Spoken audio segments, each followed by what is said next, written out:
Assalamu alaikum. I am Dr. Rimsha Shehzad. I am a certified orthopedic manual physiotherapist. In this today I am going to demonstrate you a Spencer technique, which is an osteopathic shoulder mobilization technique. Through this technique we can improve our ADLs, improve range of motion, and do the functional activities which we are not performing before the any disability. There are basic 7 steps in the Spencer technique. First one is shoulder extension with elbow flexion, shoulder flexion with elbow extension, circumduction with compression, circumduction with distraction, shoulder abduction and internal rotation with elbow flexion, shoulder adduction and external rotation with elbow flexion, और next last one is glenohumeral pump. Last में इसमें mats भी add कर सकते हैं जिससे ना आप मसल के स्ट्रेंथनिंग करवा सकते हैं. अब मैं स्टेप बाय स्टेप ना आपको बताऊंगी कि किस तरह आप लोगों ने स्पेंसर टेक्निक परफॉर्म करनी है पेशेंट की बेटर स्टेबिलिटी के लिए. And this is my YouTube channel physio by doctor Rimsha.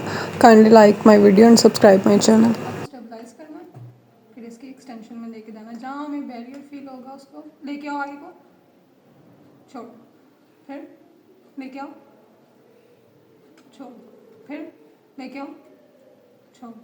और इसी तरह हम लोगों ने जो दूसरी परफॉर्म करनी है, स्कैपुला को स्टेबलाइज करके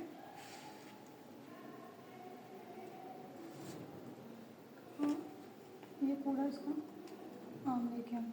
ठीक है, तो इसके पहले एक्सटेंशन में लेके जाना और फिर इसमें से ये फ्लेक्शन में लेके आना. ठीक है, स्पेंसर टेक्निक परफॉर्म करवानी है फ्लेक्शन के लिए. उसमें हमने सबसे पहले स्कैपुला को स्टेबलाइज करना है, फिर हम लोगों ने पेशेंट की शोल्डर की फ्लेक्शन करवानी है. वो जहाँ तक अलाउ करेगा, फॉर एग्जांपल अगर पेशेंट यहाँ तक अलाउ कर रहा है, हमने यहाँ जाके उसके अगर वो अलाउ नहीं कर रहा, बैरियर दे रहा है, तो हमने मेट्स परफॉर्म कराने हैं. मेट्स परफॉर्म फ्लेक्शन करो, हाँ एक्सटेंशन करो, फिर जैसे न्यू रेंज गेन करके फिर करो 30 सेकेंड्स होल्ड करना, फिर न्यू रेंज गेन करनी है. ठीक है, सो अब हम लोगों ने स्पेंसर की टेक्निक अप्लाई करनी है circumduction with compression with circumduction. हम लोगों ने क्या करना है, सबसे पहले हमारे जो स्फेलिक हैंड है उससे स्कैपुला को स्टेबलाइज करना है, और जो हमारा कॉर्डल हैंड है उससे हम लोगों ने ह्यूमरस को ग्लिनोइड कैविटी में कंप्रेस करना है. और उसके बाद कंप्रेस करने के बाद हम लोगों ने उसको सर्कमडक्शन परफॉर्म करवानी है. पहले स्मॉलर सर्कल से स्टार्ट करना है, फिर आहिस्ता आहिस्ता उसको लार्जर सर्कल्स की तरफ लेके जाना है. ये हम लोग एंटी क्लॉकवाइज और फिर ये क्लॉकवाइज रोटेशन करवानी है. हम लोगों ने फोर्थ टेक्निक परफॉर्म करानी है सर्कमडक्शन विद डिस्ट्रैक्शन. इसमें हम लोगों ने इसी तरह वन हैंड से स्कैपुला को स्टेबलाइज करना है, और जिस हैंड से हम लोगों ने पहले कंप्रेशन दी थी उससे अब हम लोगों ने डिस्ट्रैक्शन देनी है और सर्कमडक्शन परफॉर्म करानी है, जस्ट लाइक दिस. उसी तरह स्मॉलर सर्कल्स फिर लार्जर सर्कल्स. ठीक है, और एंटी क्लॉकवाइज और क्लॉकवाइज डायरेक्शन. बस करके हम लोगों ने स्पेंसर की एबडक्शन टेक्निक परफॉर्म करवानी है, जिसमें हम लोगों ने उसी तरह फर्स्ट हैंड है उससे स्कैपुला को स्टेबलाइज करना है. पेशेंट को कहना है कि आप अपना हाथ फोर आर्म पे रखें. ठीक है, तो आपने क्या करना है, पेशेंट की एबडक्शन करानी है. अगर हमें यहाँ आके बैरियर फील हो रहा है तो हम लोगों ने पेशेंट को कहना है कि एडक्ट करें, अंदर की तरफ जोर लगाएं, छोड़. फिर हम लोगों ने न्यू रेंज गेन करके फिर उसी पे जोर लगाएं, 30 सेकेंड्स तक होल्ड करके फिर हम लोगों ने न्यू रेंज गेन करनी है.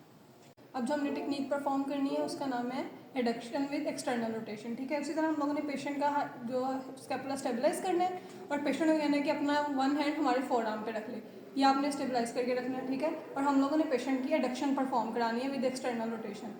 जब हम लोग इस तरह मूव कर रहे हैं तो शोल्डर पे एडक्शन और एक्सटर्नल रोटेशन परफॉर्म हो रही है. ह्यूमरस जो हेड है वो एक्सटर्नली रोटेट कर रहा है. ठीक है, अब बाहर को लेके आए. ठीक है, अब हम लोगों ने जो टेक्निक परफॉर्म करनी वो है स्पेंसर की इंटरनल रोटेशन. इसमें हम लोगों ने पेशेंट का हैंड जो है ना वो पीछे स्टेप प्लेस करना है बिहाइंड द बैक. ठीक है ना, अगर पेशेंट की इंटरनल रोटेशन की रेंज अवेलेबल है तो ठीक है, हम लोगों ने उसका hand behind the back place करना है. अपने सिफेलिक हैंड से हम लोगों ने उसके स्कैपुला को स्टेबलाइज करना है और उसकी एल्बो से पुल करना है, इंटरनल रोटेशन गेन करवानी है ह्यूमरस पे.